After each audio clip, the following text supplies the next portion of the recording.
Et à présent, mesdames et messieurs, nous passons à notre débat principal d'aujourd'hui, centré sur ce nouvel an de l'Hégire 1444 qui débute aujourd'hui. On est le premier Muharram, le premier mois du calendrier de l'Hégire. Et pour mieux aborder ce sujet et son importance, l'importance de ce jour primordial, je dirais, pour le calendrier islamique, nous avons le plaisir d'accueillir au bout du fil Dr Magda Amer, qui est chercheuse à l'université Al-Azhar. Bonjour. Bonjour et bonne année à vous. Bonne année pour le dire, Inch'Allah. Inch'Allah. Alors, si on parle de l'importance de ce jour et des actes que le prophète a entrepris en arrivant à Madina ou à Yathrib, quels sont les premiers actes que le prophète, paix et bénédiction soit sur lui, a entrepris en arrivant à Médine? À Médine. Tout d'abord, il faut signaler que c'est un jour qui est c'est un événement qui est très important, au point que Omar ibn Khattab a instauré le calendrier de l'Hégire à partir de la date de l'immigration. Et ainsi, on voit comment c'était pas une immigration due à la lâcheté ou à la fuite, mais c'était un ordre divin, subhanahu wa ta'ala, de quitter sa patrie afin de sauver sa foi. En fait, l'événement était ainsi, c'est que tous les mécréants, ils ont décidé d'assassiner le prophète sallallahu alayhi wa sallam. Ils ont sélectionné de chaque tribu un jeune homme qui est robuste, et ainsi le complot était une forme de inspiré au prophète sallallahu alayhi wa sallam de savoir comment il planifiait pour le tuer et l'assassiner d'un seul coup. Il a fallu ainsi, comme on le dit d'après le Coran, ils ont préparé leur complot, mais Allah subhanahu wa ta'ala, il a bien protégé, et le prophète sallallahu alayhi wa sallam, il a inspiré premièrement de laisser Ali, son cousin, dormir à sa place comme une sorte de camouflage, et puis l'ordre divin était de quitter sa maison tout de suite, et en sortant, voilà, un miracle a eu lieu.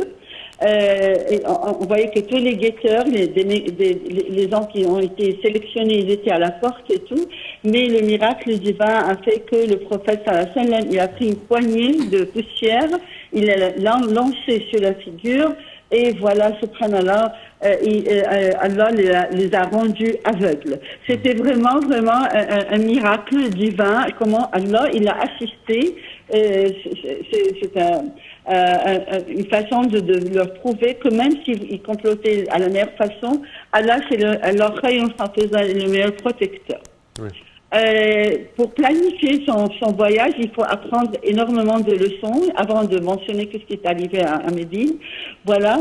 Le prophète sallallahu alayhi wa sallam, il nous apprend, subhanallah, comment planifier à la meilleure façon. Oui, on met le tawakkul, on met notre confiance en Allah, mais en même temps, on planifie pour ce voyage qui était assez important.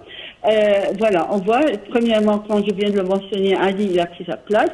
Et il fallait qu'il reste parce qu'on va voir comment il va rendre tout ce qui était confié au prophète sallallahu alayhi wa sallam lorsqu'il va quitter. Ça montre comment il était le Sadiq al-Amin. Il protégeait quand même les droits des autres, quoi. Deuxièmement, on voit que Abu Bakr al-Siddiq, par exemple, il avait préparé une semelle au prophète sallallahu alayhi wa sallam, et voilà, le prophète sallallahu alayhi wa sallam, il va lui payer le prix de la semelle. On apprend ainsi que les bons comptes font les bons amis. Le prophète aussi, il a assigné à Abdullah ibn Urayqit. C'est un non-musulman, et bien qu'il est un non-musulman, mais subhanallah, c'était le guide pour le chemin vers Médine. Ça nous apprend que pourquoi pas, si quelqu'un est efficace, il faut l'employer. Ainsi, on a aussi Amr ibn Fuhayra. Il a joué un rôle très important avec son troupeau de moutons. Il marchait derrière le prophète et Abu Bakr afin d'effacer les traces. Oui. Asma bint Abi Bakr, c'est une femme, et voilà, elle est enceinte, mais bien qu'elle est enceinte, elle était la seule à qui ça a été lui confié le voyage, qui était vraiment discret à cette époque, et elle jouait un rôle très important afin de procurer la nourriture pour le prophète et son père. Oui. Pour en finir aussi, on voit que le prophète, quand il a les leçons qui ont tirées de ce voyage sont énormes.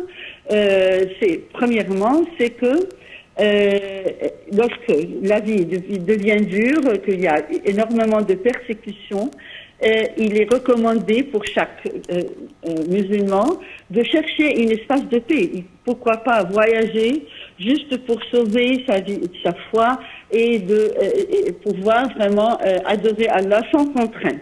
Ça, c'était très important pour tout musulman. Oui, justement, en arrivant à Médine, il a pris des démarches très, très importantes pour tous les musulmans. Qu'est-ce qu'il a fait exactement? Voilà. C'était des postes très importants. Par exemple, il a établi une nation qui est stable, épanouie à Médine, basée surtout la fraternité, basée surtout sur l'unité, la solidarité, le partage. Il nous a appris le partage. On va voir le partage entre les émigrants et l'Ansar. Et aussi, il a établi la justice. Et j'aimerais bien signaler quelque chose de très important, c'est la tolérance des non-musulmans, la tolérance des juifs. Il les a jamais marginalisés.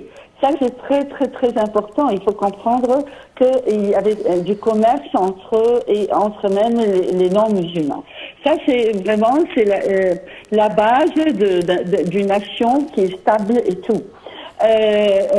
On apprend aussi, il a changé le nom du pays, comme Yastrib, c'était Medina, ça veut dire qu'elle est ouverte pour tout le monde. Elle n'appartient pas seulement aux musulmans.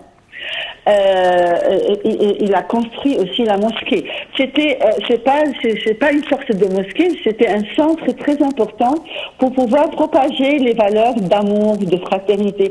Avant le prophète sallallahu alayhi wa sallam, il existait énormément de querelles entre les tribus. Et c'était impossible d'établir une nation paisible, pacifique, sans vraiment mettre fin à toutes ces querelles. C'était très important ce fait. Ça nous apprend aussi la première constitution de l'humanité qui a été établie, c'était dans cette mosquée. Il a ainsi inculqué toutes les valeurs une valeur qui est très importante, c'est que la fraternité ou l'alliance n'est pas toujours basée par le sang. Ça peut être aussi par la foi, subhanallah, entre les immigrants et les Ansar.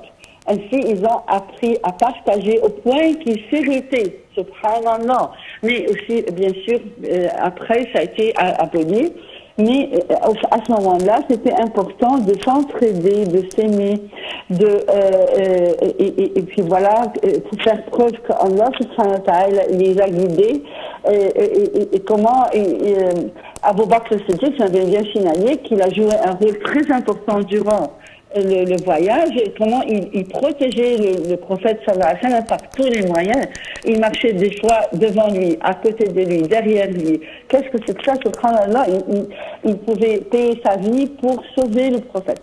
Ainsi, il faut vraiment cette fraternité qui est très forte nous prouve que la foi, c'est la base de vraiment la stabilité, la base de l'entraide, la base de la solidarité et voilà, je pense que si vraiment on prend le prophète sallallahu alayhi wa sallam comme un rôle modèle, comme on dit, un modèle pour nous, je pense qu'il n'y aura plus de guerre, il n'y aura plus de fanatisme, etc. Parfait. Docteur Magda, dernière question. Quelles sont les étapes ou les choses que le musulman doit faire en commençant un nouvel an de l'Hégire? Eh bien, il faut inculquer tout ce qu'on a appris des leçons. Je n'ai pas cité toutes les leçons, mais évidemment, il faut inculquer ceci dans notre vie quotidienne et mettre confiance en Allah.